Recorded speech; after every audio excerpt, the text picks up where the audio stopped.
అతి పురాతనమైన గ్రంథమైన నిత్య నూతనంగానే ఎప్పటికప్పుడు మనకి భాషిస్తుంది. ఎందుకంటే మిగతా యుగాల్లో ఉన్నటువంటి శాస్త్ర సంబంధమైన విషయాల్ని కూడా అది వెలిగుచ్చుతుంది. ఇప్పుడే మనం చూసిందే, ఈ 2000 సంవత్సరాల్లో మనం చూసిందే సైన్స్ అనుకోకూడదు. మనం ఎప్పుడూ కూడా గుర్తుపెట్టుకోండి, ఇంతకన్నా గొప్ప గొప్పగా శాస్త్రాన్ని, ఎంతో టెక్నాలజీని వాడినటువంటి వాళ్ళు ఉన్నారు పూర్వయుగాల్లో. ఈ లోకాల నుండి స్వర్గలోకాలకు వెళ్ళినటువంటి వాళ్ళు ఉన్నారు.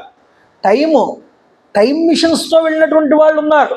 గొప్ప గొప్ప కాంతి వేగంతో ప్రయాణించగలిగే రథాలతో వెళ్ళినటువంటి వాళ్ళు ఉన్నారు. పుష్పక విమానం మనసును అనుసరించి వెళ్ళిపోతుంది ఎక్కడికి వెళ్ళాలంటే అక్కడికి. అలాంటి గొప్పదైనటువంటి శక్తులు ఉన్నటువంటి శాస్త్రం అంతా కూడా పూర్వయుగాల్లో ఉండేది.